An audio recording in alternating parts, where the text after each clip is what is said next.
So let's begin. I'm very pleased to welcome Joe Ide. Through his debut novel, The Mulholland Books published IQ, he's been nothing but a success. Nominated an Edgar Award in 2017 for Best New Mystery Novelist. And then he's followed that up with three amazing books, Righteous, Wrecked, and High Five, the last which was published earlier this year. While other books are scheduled to be released, while his next book is scheduled to be released early next year in February, it's also on the idea of a series which will be into television. And Joe, if we could talk about that later. But in the meantime, welcome Joe Ide. Hello. Hey, Mike. Joe. Thank you for having How me. are you? How are you doing tonight? I'm doing good, man. I'm doing good. Well, let's start right away. And, I wanted to start with your childhood. I mean, you had a pretty rough and tumble childhood. And there are a lot of stories about you and your brothers being hellions and doing a lot of stuff growing up in South Central Los Angeles. But there's one story that always interested me, the story of this 700-year-old sword. And if you could talk a little bit about that, I thought it'd be interesting. Oh, my grandfather collected samurai swords. And he had a very world-class collection. Collectors would come from all over the world to our raggedy little house in South Central to look at the swords. And one day I was home alone. I'm like 11 years old, 12 years old. And he kept the swords in this big long drawer. So I open the drawer, I take out a sword, they're wrapped in these elaborate silk wraps. I take that off and I whip the sword out. Now, the sword is 700 years old. Okay, there's a way to take it out of the scabbard, and or you mess up the blade. So I don't know what I did. I just whipped it out. Then I start jumping around playing pirate. I'm jumping on the furniture, I'm swinging this thing around. It was a stand-up lamp, wooden stand-up lamp, and I cut that sucker in half. It just fell over like a tree. And I'm stupid. I'm worried about the lamp. And there's my grandfather. He was purple. He was purple with rage. We were about the same size, and he grabbed me and threw me through the screen door, not into it, through it. My head came out of the other side. And we lived under the same roof, so I avoided Grandpa. But there's a punchline involved in this story. Where is that sword now? Oh, it's in the National Museum in Tokyo. Wow. For some reason, my grandfather didn't will me a sword, or any of my brothers.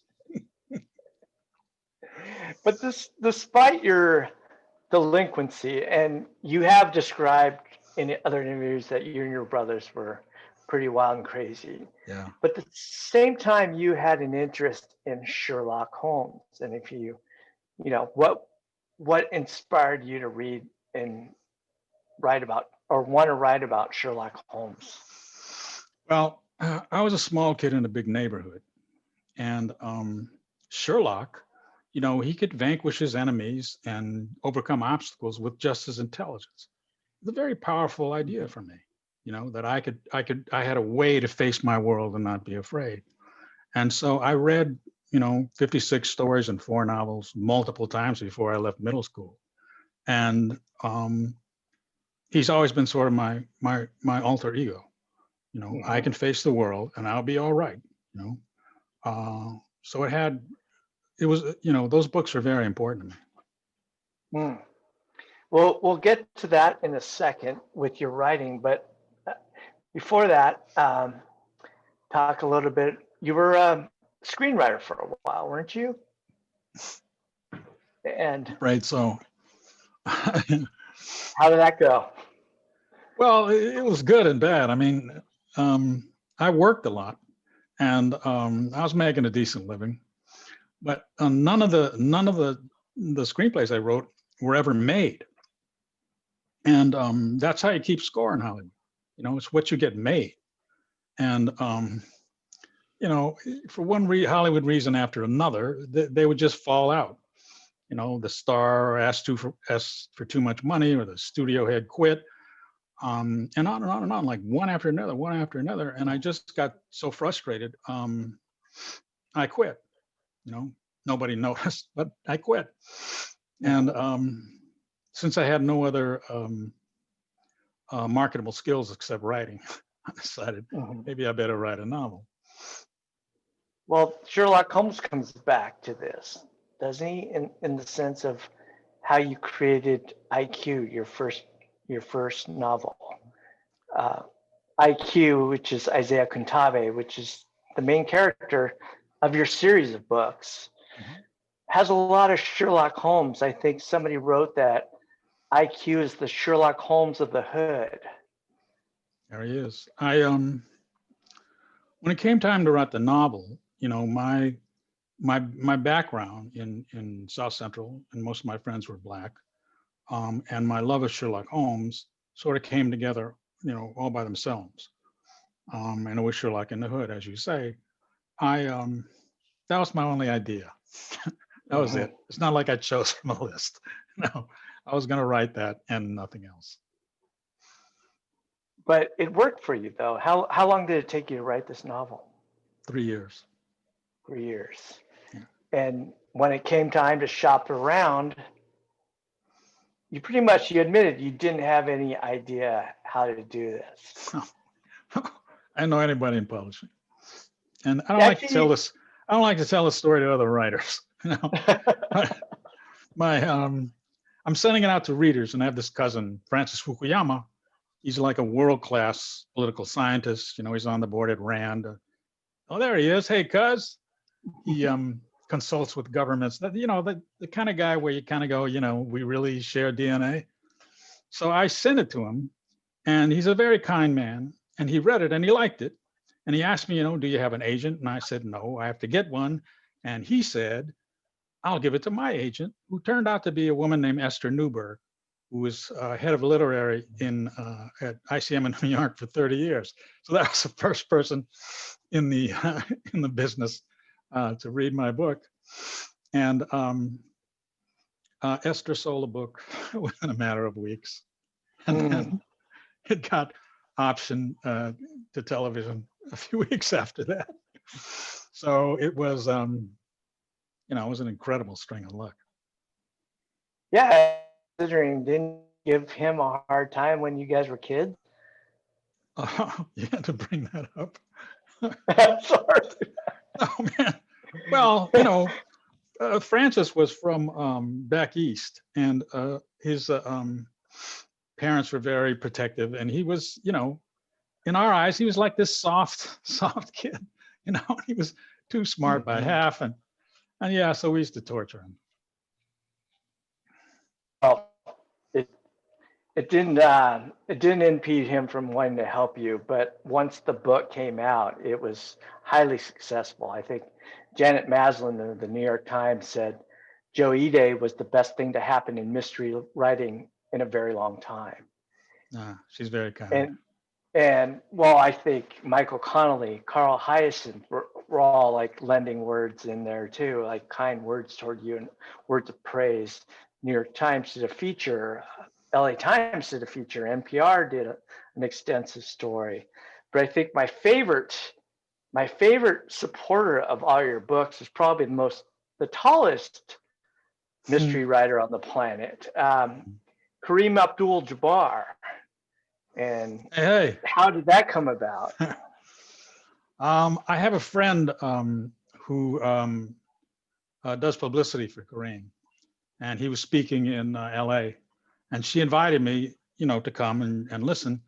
And after it was over, she took me backstage, and he's a very quiet, but he's a very gracious man. And he was very complimentary, and it just bowled me over. And it would have been such a cliche to say, I've been a fan, forever. So mostly I was just dumbstruck. Yeah. That's pretty amazing. But it's, as far as the success of this novel, I mean, your nomination, critical acclaim, was this just a shock to your system? Oh yeah. Oh yeah. You know, when I finished the book, um, my expectations were that, you know, maybe one of the smaller publishing houses would give, you know, the new guy a break. So so everything was a surprise. I wake up every day and I'm amazed. From that came a series deal though, because you not only just wrote one book, they said we want more right away, didn't Mhm. it? Yeah.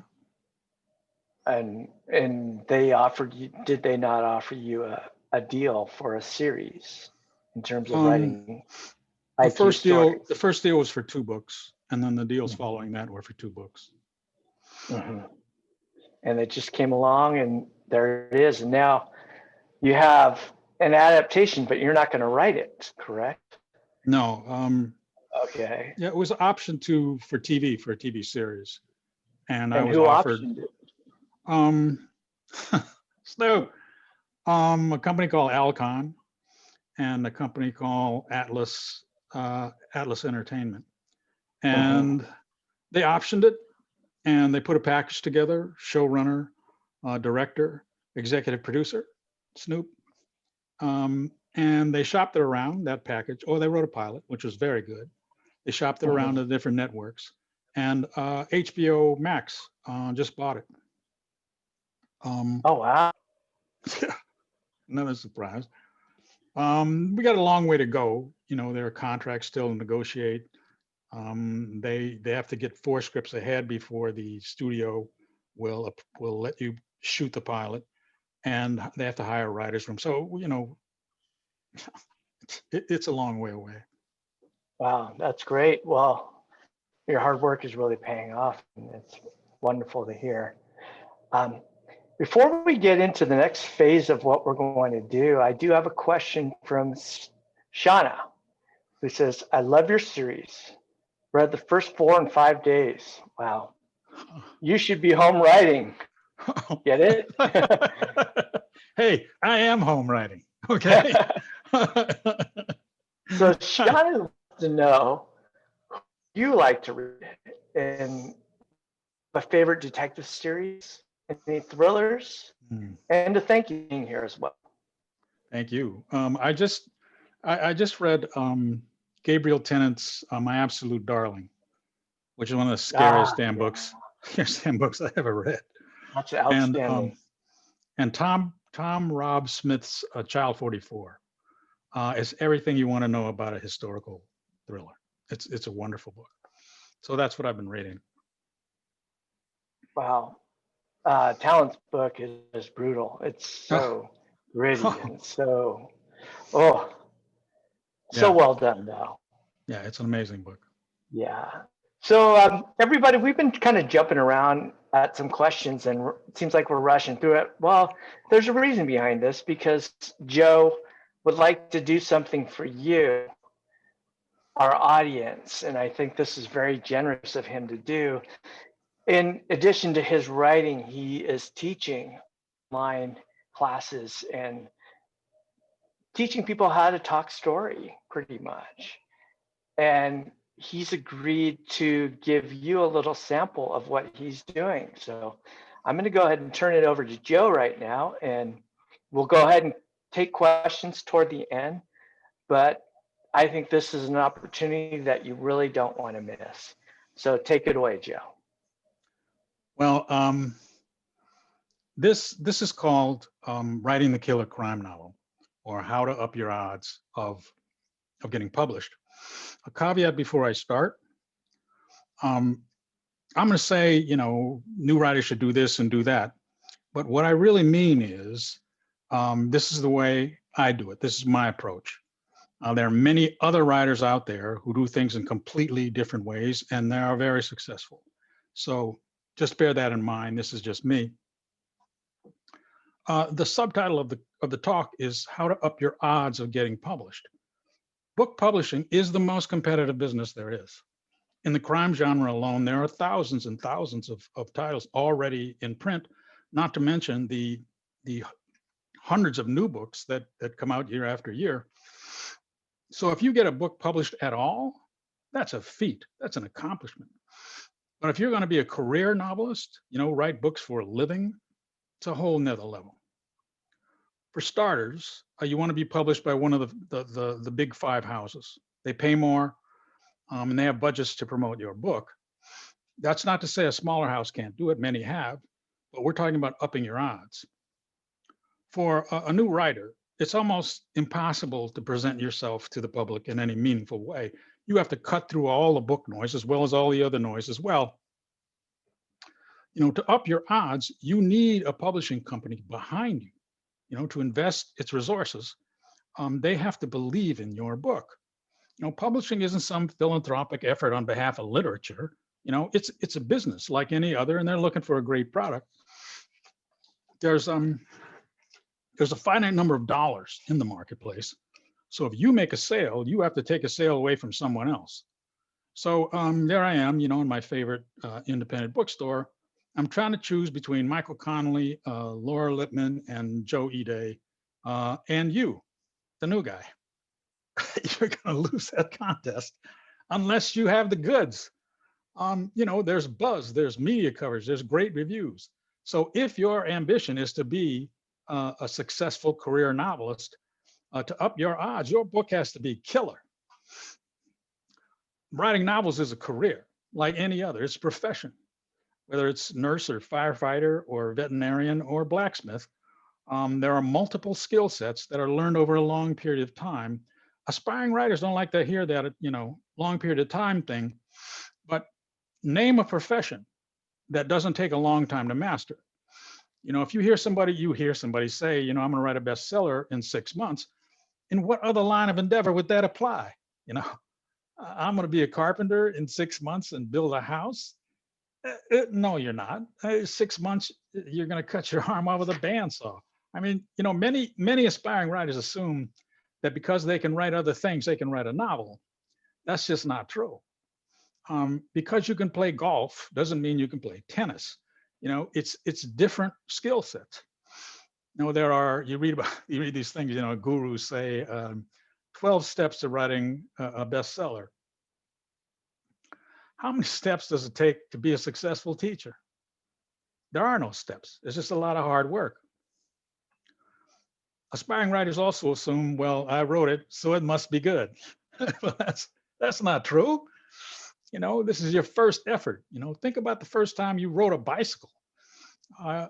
If you want to be a successful novelist, you're in this for the long haul. It's as if you said, starting today, I'm going to be a chemical engineer. It's that serious. It's one of those things you have to commit or don't commit. The gatekeepers are the agents and the editors. These are your judges. You can't get anything past them. They've read everything. They've spent their lives reading and evaluating books. And nobody gives you a break because you're new, or because sometime in the future you have great potential. Your book either stands up to scrutiny or it doesn't. There have been articles lately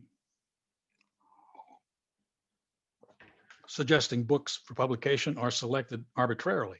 That's not true either. When a manager in Major League Baseball takes out a pitcher, puts another one in, changes the batting order, that's not arbitrary. That's expertise. That's professionalism. The biggest thing standing between you and getting published is the writing itself, separate and apart from content. If you don't write at a professional level, you're done. Nothing else will save you. Not story, not idea, not character, not possible franchise, not you have a lot of great ideas. None of that matters. If you don't write at a professional level, it's like applying for a job at NASA and saying, what, I just skipped the whole aeronautics thing, it was too technical, it's too much math. Writing at a high level is just fundamental. How do you know if you write at that level? Simple test. Read the first 5 pages of a novel you admire out loud. Very important, out loud. Then read the first 5 pages of your novel out loud. you'll just hear all the clunks and clanks and awkwardness. Um, I was a screenwriter before I wrote IQ, and I was working, I was making a decent living. So when it came time to write the novel, I thought, professional writer, I got the writing part down. I was completely wrong. You know, my long form narrative prose was awful. Um, I had to go right back to the beginning. I'm reading elements of style and on writing well. This is very, very, very humbling. You're like, I don't need to do this, but you do. Um, it took me a year to learn to write clear, decent prose. You're only going to get one chance to put your book in front of a true gatekeeper. Two, if you live long enough. Don't blow it. Now, if you disappoint your gatekeeper, they're not going to read a rewrite, and they're not going to read your second book. You wasted their time. They're moving on. New writers tend to get ahead of themselves. They think about agents and marketing and movie options. The book comes first. Write the great book, and the rest of that stuff is just fantasy. New writers hurry. They're anxious to make the money and get the glory, and perfectly fine. Those were among my motivations. But if you go to market with a mediocre book, then all the hurrying doesn't matter. Many new writers think somebody's going to steal their idea. Ideas are highly overrated. Look at Michael Connelly, Louise Penny, John Sanford. Detective case. It's the execution that counts. I have a writer friend, Felicia Yap. She wrote a book called Yesterday. Here's the one-liner. A woman has to solve a murder, but she can only remember what happened yesterday. Killer. But she wouldn't have sold it if she hadn't executed it, and she's a terrific writer. Disabuse yourself of the notion that publishers are looking for anything in particular. You might hear somebody say they're looking for the next Harry Bosch, but what they really mean is they're looking for the next Michael Connelly. They're looking for writers who can sustain a career and write quality book after quality book. Reagan Arthur, the publisher at Knopf, she said, I want what all publishers want, great writing and a fresh voice. And we'll talk about voice later. You see these advertisements for books and seminars, find out what's hot, fantasy, YA, sci-fi. Everything is hot if you write a great book. Money. Advances from one of the big five range from 25,000 on the low end, 100,000 on the high end, 100,000 being very, very rare. Most land around 35 to 40. I got a $100,000 advance for 2 books. The only reason I got a little extra is because my agent is a big wheel and they didn't want to insult her. Here's how the deal broke down. This is for IQ. I got $40,000 up front, 20 for IQ, 20 for the next book. Then I got $15,000 when I finished the rewrites to my editor's satisfaction, and another $15,000 on publication day. These payments were spread out over a year. So you subtract 15% for your agent and whatever your taxes are, and you get what you get. And before you get a dime of royalties, you got to pay back that 100,000. Your royalties on the first 5,000 books is 10%, and then 12.5 on the next 5,000, and 15 after that. Man, you got to sell a lot of books, to pay back $100,000, and that's why you have to write a book after book if you're going to make a living. And that's why publishers are looking for writers who are good enough to sustain a career. TV and movie options. I talked to one veteran agent, okay? He's like this old crusty guy. And I told him I wanted people to be realistic, about what to expect. And he said, you want to be realistic? You're not going to sell it. Meaning, options are very rare. In the context of, the thousands of submissions. You wouldn't think so, in the media. The producer of the IQ TV show, it's still in development, he said average fee from a major producer goes from $500 to $7,500, less from a lesser producer. There was a 6-way bidding war for IQ, and I got $22,500. which my agent said was extraordinary for a new writer, less commission and taxes. And there you go. Be realistic about money. Nuts and bolts. The first thing you do before you start writing is set an objective. What is it you want to say, and how do you want the reader to react? If you don't know that beforehand, you're going to wander. This is first paragraph, chapter 1 of IQ. I'm trying to do two things here. One is tell you where you are without a big description of the hood. And two, I'm trying to intrigue you, invite you to read the next paragraph. Isaiah's crib looked like every other house on the block, except the lawn was cut even, the paint was fresh, and the entrance was a little unusual. I used crib instead of house. That's a clue. And if your house is distinguished because your lawn is cut even, you are not in a good place. The security screen was made from the same heavy-duty mesh they used to cage in crackheads and bank robbers at the Long Beach police station. Another clue. The front door was covered with a thin walnut veneer, but underneath was a 20-gauge steel core set in a cold steel frame with a pick-proof, bump-proof, drill-proof Medico double-cylinder high-security Maxim deadbolt.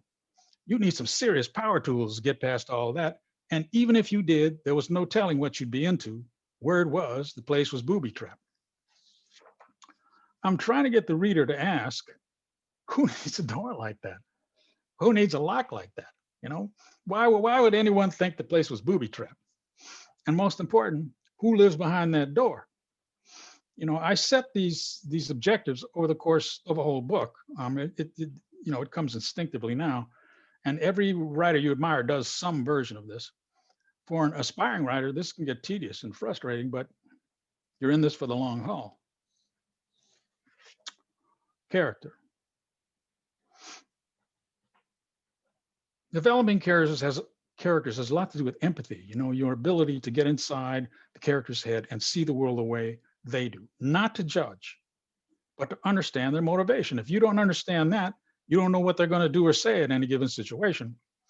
Let's say you walk into the den and there's your significant other sprawled on the couch watching TV.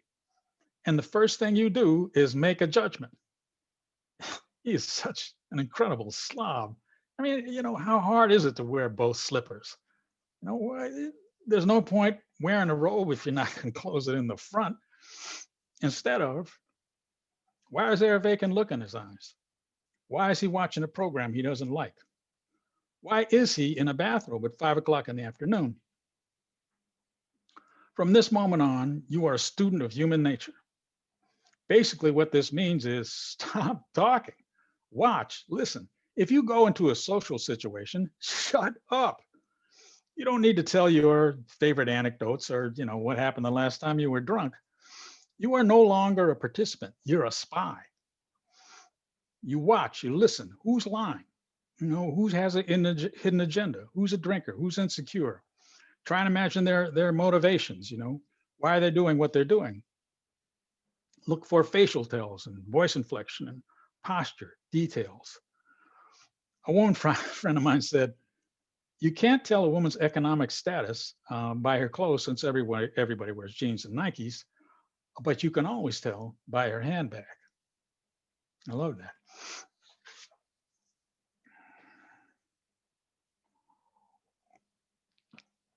I walk my dog about the same time every day. So I'm walking along. Neighbor lady comes out of her house. I know her to say hello. And I know she was waiting for me because she came out a little too quickly, a little too eagerly. She's walking a little faster than she has to, and somehow we converge on the sidewalk. She immediately starts talking about her trip to India. How she ate street food and didn't get sick, and how she went to the temple with all the rats, and she took a raft, down the Ganges. And I'm thinking, what she's really telling me is, look how adventurous I am. Look what a risk taker I am. I'm not just some rich lady lying around in my house. I'm out there in the world. I'm cool. And because I know that, I can write about her. And as you collect these anecdotes, you have more to write about, more ways to build a character. You add texture, you add richness. And if your character were to make those same observations, right then, just like that, you've made that character observant and thoughtful. If your character is an archetype, ex Delta Force housewife that everybody underestimates, lone wolf cop, that's fine. But you better bring something fresh to the party because those spaces are taken. Remember, you're not making your character like other characters, you're differentiating. You want your lone wolf cop to be different from all the other lone wolf cops. One of the worst things you can hear from a gatekeeper is, I read this before.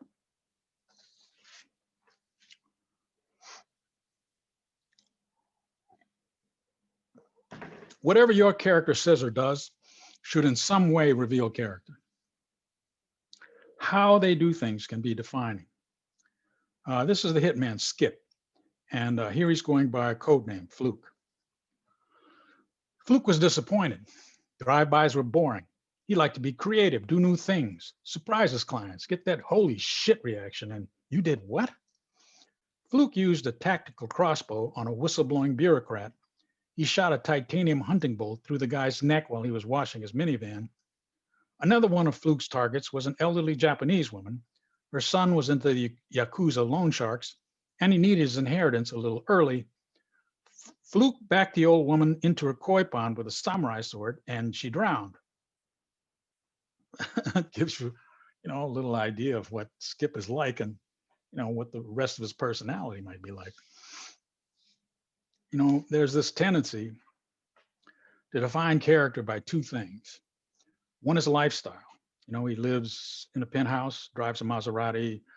He lives in a log cabin, drives an old Jeep. And the other is expertise.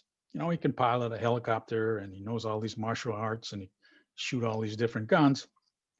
There's nothing wrong with that. I use those things myself, but that's not the essence of character.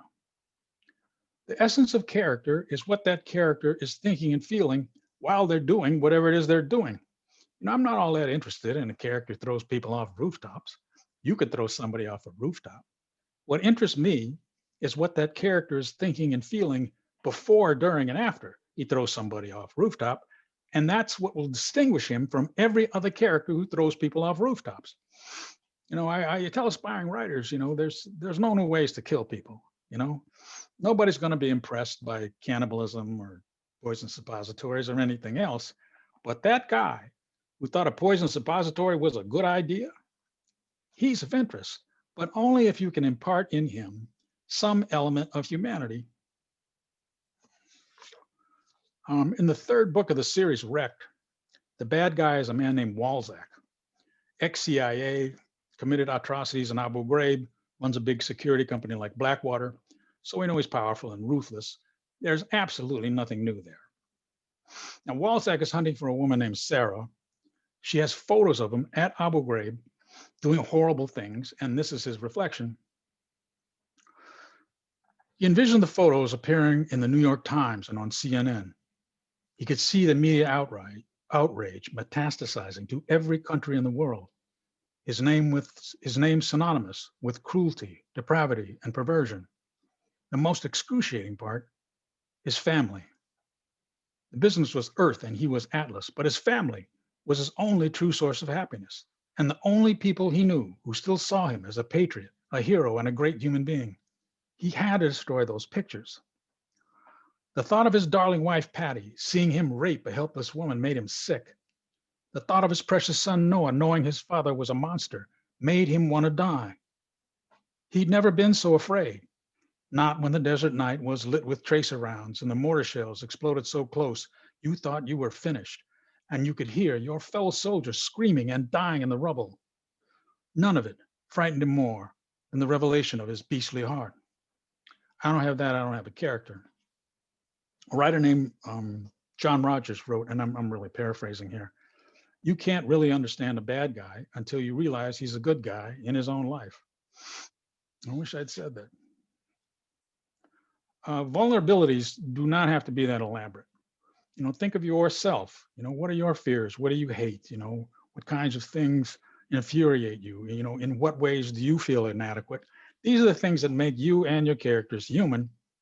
These things should be personal, like Isaiah. terrific detective, no social skills.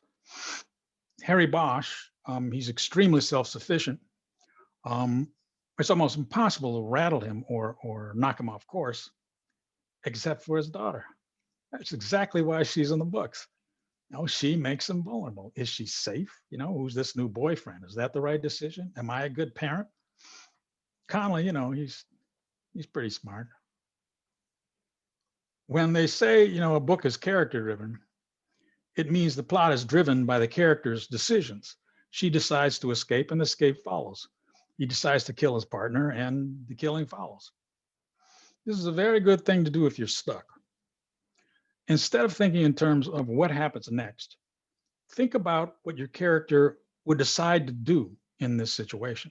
And since you know your character really well, there will only be so many options. I find it really helpful to be the character. If Isaiah is escaping from the police, I am driving the car. I hear the sirens, I see the lights in the rear view mirror. I'm feeling and thinking what Isaiah is thinking and feeling. And because of that, I know what his options are. Turn left, turn right, give off, drive off a cliff. Character drives plot. Relevant details. This is another skill set. Being able to describe someone or something without a complete rundown. Like the snapshot of Isaiah's house. This is from something I'm writing now. Her name was Clara. She wore toe rings, different kinds of hats, and she played the clarinet. She liked festivals of any kind. You can think of relevant details as clues to what the person is like, and if the clues are on point, the reader will fill in the rest.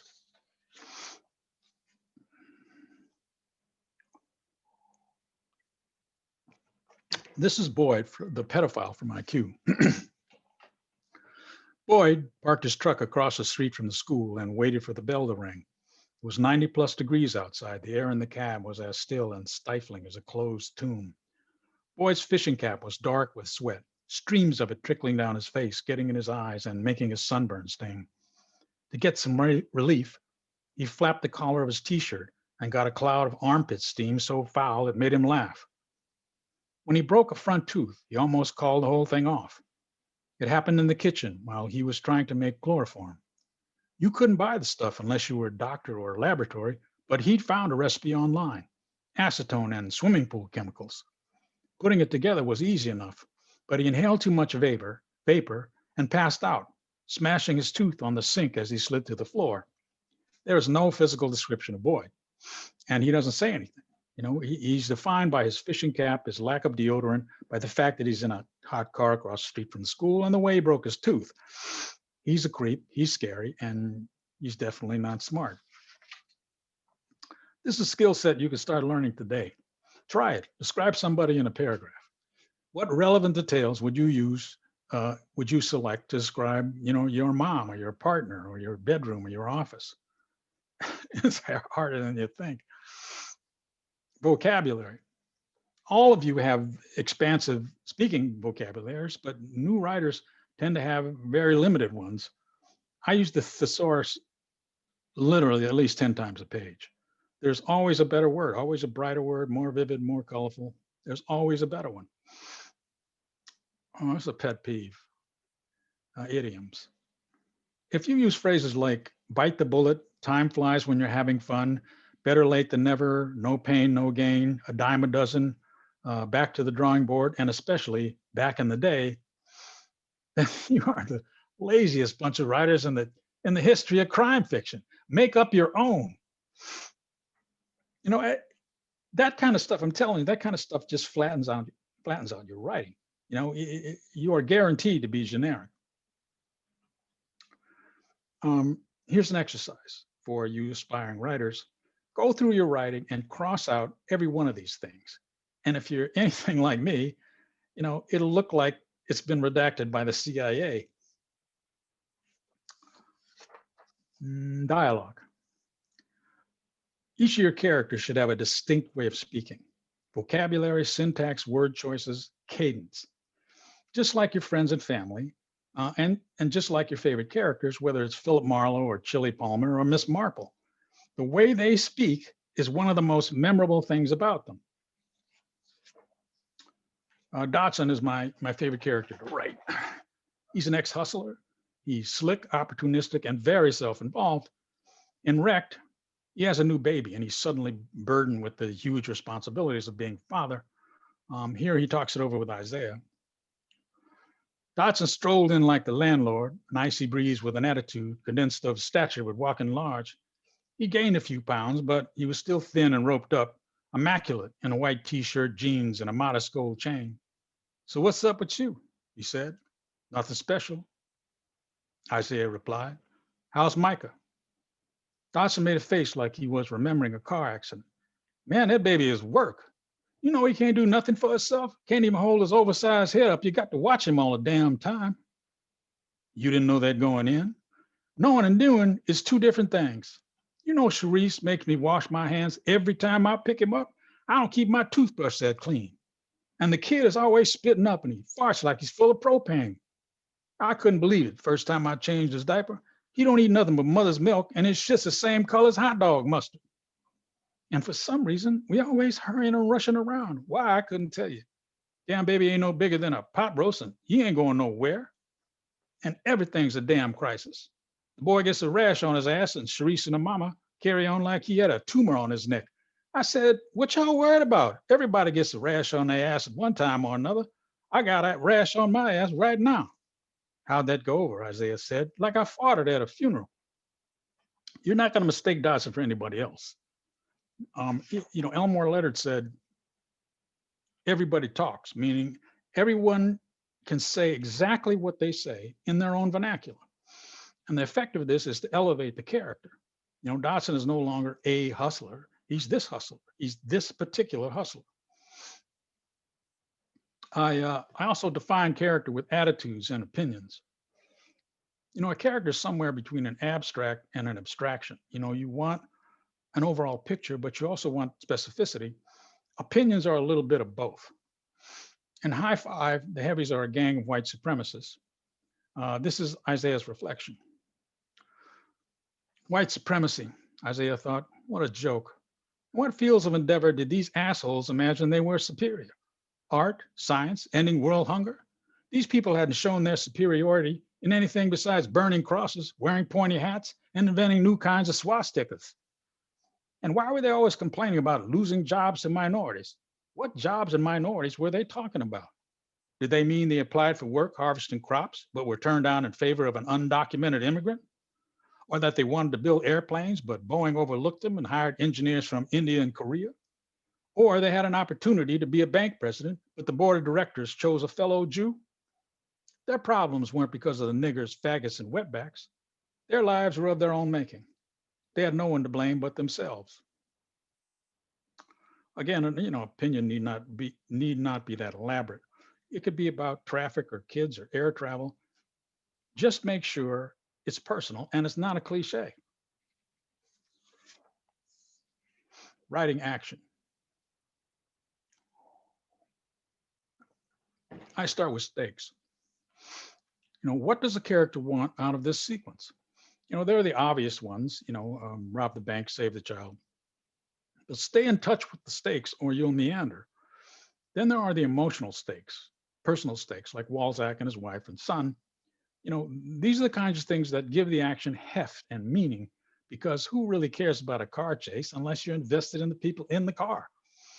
Emotional stakes don't have to be serious. It could be, the character has to steal the money, or his kid can't go to college, live in the basement for 40 years, as long as it's personal. If you can't generate enough excitement, change the location, change the players, change the battlefield, add props, create danger from the environment. You can do anything you want. Just don't use a catwalk or an empty factory. We've seen that in Jackie Chan movies 500 times. Pace. Why do some books read faster than others? Why does the story lag or slow down? Generally speaking, it's because not enough happens. Michael Connelly writes these very complicated mysteries, and that kind of book can get tedious, very quickly. But something new or diverting happens every other page. Bosch is talking to a witness. He confronts his captain. He does research. He has an argument with his partner. And then he does these really great diversions, Bosch will go out on a call. He gets involved.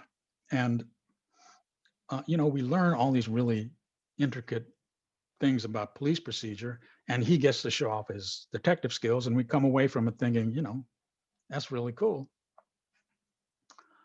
In the Late Show, I think there's a 4 or 5 page sequence about opening an evidence box. And it's fascinating. Pace doesn't have to be created by events. You can get pace from interior dialogue. The character thinking new thoughts, new alternatives, new ideas. Cormac McCarthy's The Road won a Pulitzer. It happens after the apocalypse. There's absolutely nothing left, and a man and a boy are making a journey to somewhere bitter. There are no other significant characters to talk to. Half the book is the man's interior dialogue, his regrets, his remembrances, his reflections on the human condition, as well as things like, how will I find food today? The boy's sick. What do I do? We have to avoid bandits. What's the safest route? I mean, there's all the pace you need. There's a reason it won a Pulitzer. It should have won 2. Rewriting. Rewriting is not rereading. It's not just, going, yeah, that's good. Yeah, I like that. Oh, maybe I'll tweak this. It becomes a sort of self-congratulatory process. When you're writing, you're asking yourself 2 questions. The first is, what's wrong? What's clunky? What doesn't work? What doesn't need to be here? Any of you could write a book review. You buy a book that disappoints, you know exactly what's wrong with it. But very few aspiring writers review their own books. The other question is, what can be better? What can be clearer, more exciting, more intense, funnier, better written, whatever it is? If you don't find 3 things per page, then you're not working hard enough. And the next time you rewrite, you should find 3 more things and 3 more things. And over this process, which takes months, your writing will get sharper. You'll have more flow and nuance. I've heard aspiring writers say, I finished. I rewrote it 3 times. And I'm thinking, well, that's a good start. The prologue on IQ is 2 pages long. I rewrote it 26 times, 7 different takes, and then I rewrote those. Because, those were the first words anybody would read. You don't have to be that ridiculously obsessive, but just remember who the gatekeepers are. Voice. Rewriting and voice are interrelated. When I'm rewriting, I make literally thousands of decisions. Red hat, blue hat, turn left, turn right, cut this, move this paragraph. This is not exceptional. Every writer you admire does some variation of this.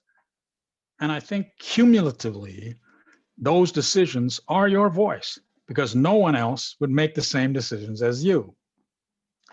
This assumes, of course, that you asked the thousands of questions that resulted in the thousands of decisions. Now, it's like no rigor, no work ethic, no voice. You should, of course, read. The difference is you study what you read. You have all the masters right there on your bookshelves. If you want to write suspense, read Joe Nesbo. He cranks it up until you can't stand it and then cranks it up some more. And when you read a passage like that, understand what he's doing, understand the mechanics of it, how he lays in element after element to build that tension. You should come away with a blueprint. If you're going to be a writer, you should be curious about how books work. This is your profession. It's like a med student and a cadaver. You're not just like poking around in there. You're trying to find out how this works. You're trying to understand how the functions function.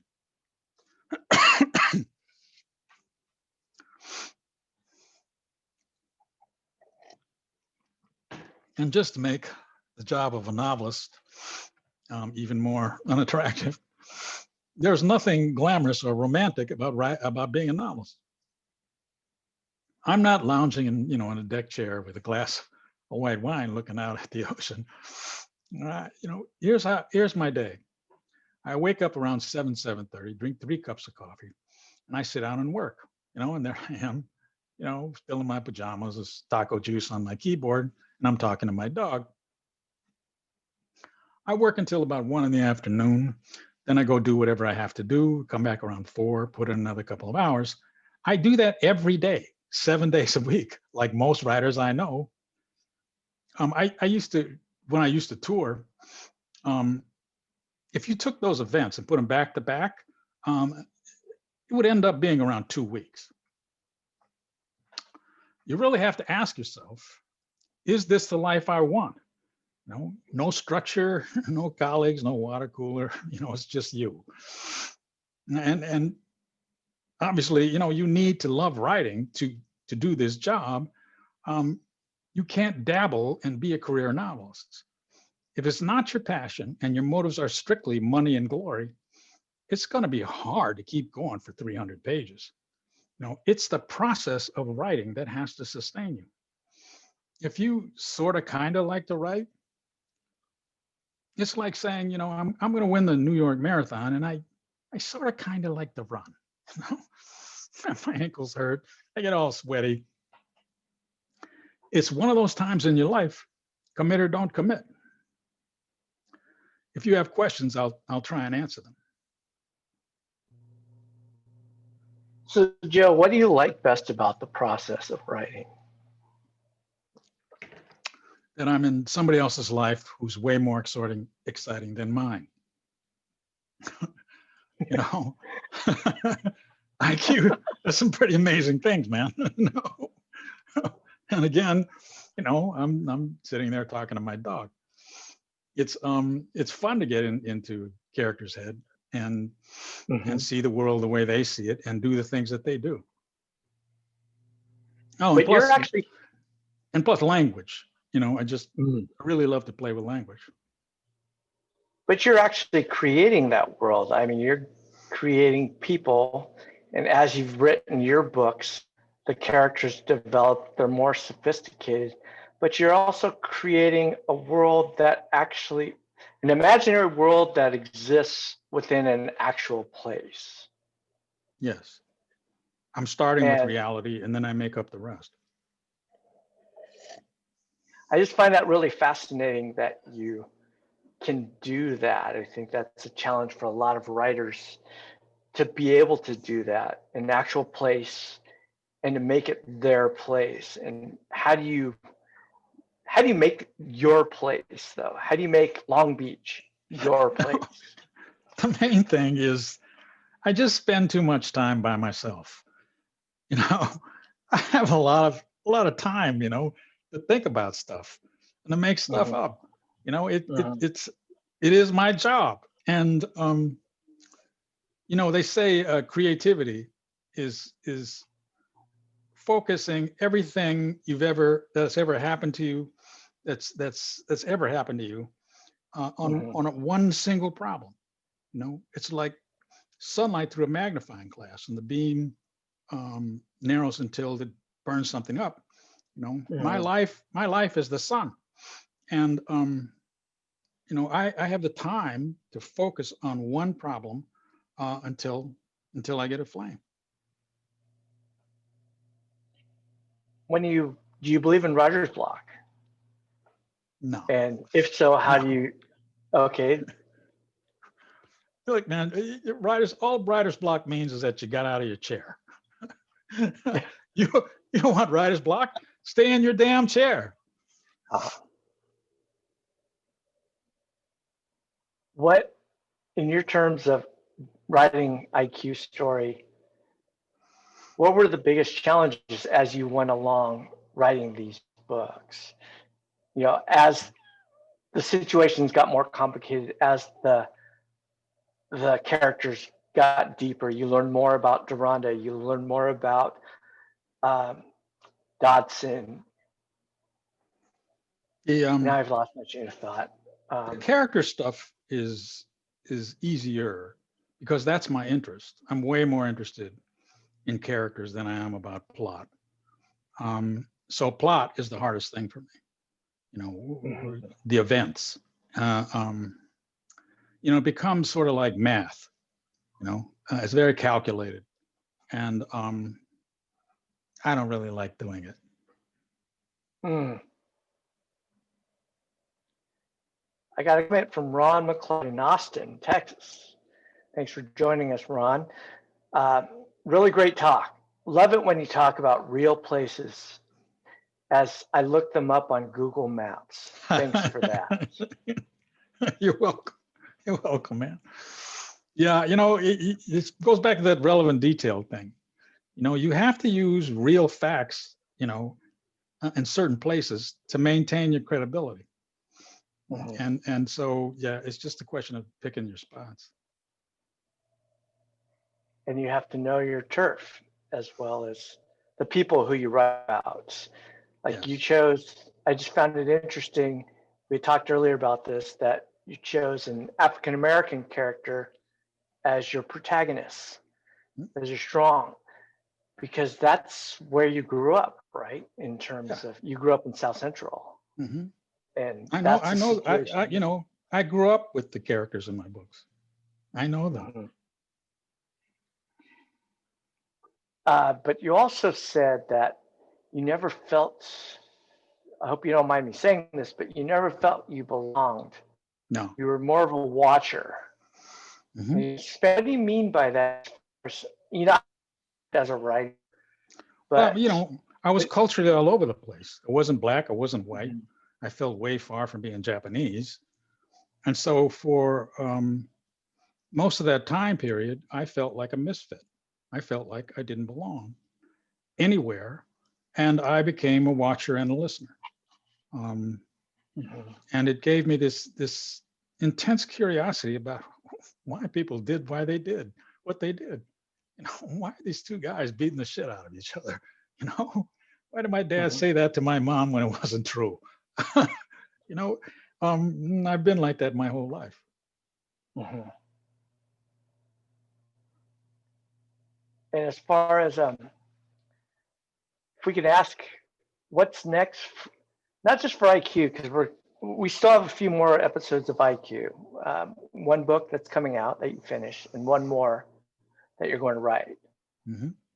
I want to know what's on the line for Joe Ide, writer. What would you like to do when IQ walks off in the sunset or doesn't walk off into the sunset? What's going to be happening with Joe Ide in terms of writing? I'll write IQ novels until they stop me. Mm. The thing is, it was planned from it was I thought about it from the start that the characters grow from book to book. They meet life problems, they get older, and they change from book to book. Uh-huh. So I'll always have stuff to write about. I'm asked if I'll ever get tired of writing about the same characters, but um, a good novel should reflect in whatever small way um, some some element of humanity. So they Mhm. may be the same characters, but like you and me, they're complex and difficult and for the most part inexplicable. So they may be the same characters, but like you and me, their stories are just too deep to be told. Mm. Interesting. So I have another question from Mike Lupica, and I'm wondering if this is the Mike Lupica. Yeah, it That is. would be something. Don't let him ask. Don't let him ask anything. No, it's he's not going to grill you here. Mike wants to know, when your writer friends ask you for help with their stories, do they use your suggestions? No, Lupica has never used one suggestion. He emails me all the time asking me, "What do you think I should do?" And I write an elaborate, detailed, you know, answer, and he never uses it. He never uses it. I think he just does. He does it to just take up my time. Listen, if you ask anything about a guinea pig, just pass it by. Okay. I have nothing about a guinea pig yet, Oh, but I'm good, still waiting. good. So, have you ever used a suggestion Of from a Mike's? writer friend or Mike's? No, anyone? no. I never used an idea from Mike ever. Uh-huh. I don't talk to other writers while I'm writing. Um, but I do, I get ideas from, reading and watching TV and talking to people, but I don't like take an idea from another writer. Mhm. You recently went on with Steph Cha, and unfortunately, I didn't make that. Steph Cha wrote Your House Will Pay, and Mhm. two amazing mystery writers. And I wanted to know what was discussed there, and how did you bond over being mystery Oh, writers we, together? we, we, we talked about what we're talking now. Um, Uh-huh. Steph's books are what a friend of mine calls necessary. You need to read those books. Now, Mhm. my books are mostly fun.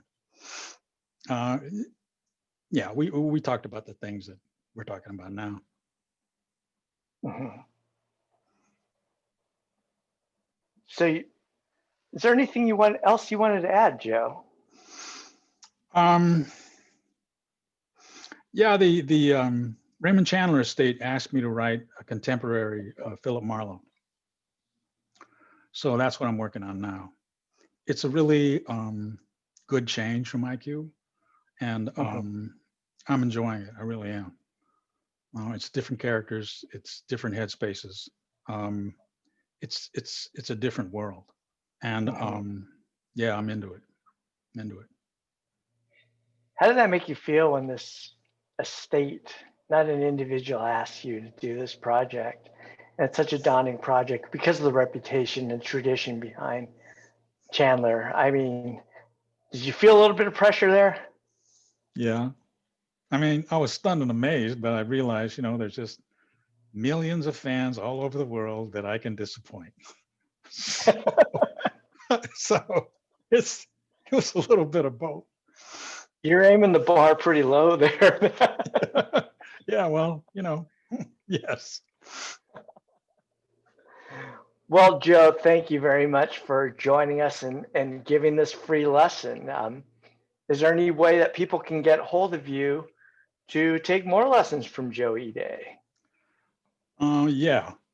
Um, if you look on my webpage, joeide.com, there's a contact information and the name of my publicist, and you can go through her. We are looking for hosts for this webinar, so if you can get a group together, please contact Alyssa. And then Smoke is coming out when? February 23rd. And can you give us a little taste? What's going to happen with IQ? IQ has to deal with the most dangerous person he's ever dealt with. He's never come closer to death. Um, he's never been so low.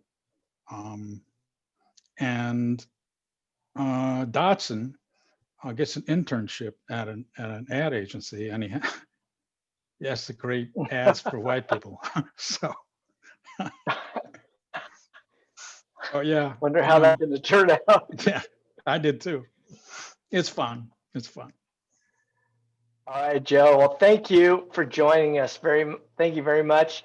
And thank you, everyone. This will be available to view in the very near future. So have a pleasant evening and please be safe and happy Thanksgiving, everyone. Thank you, Joe. Thanks, everybody.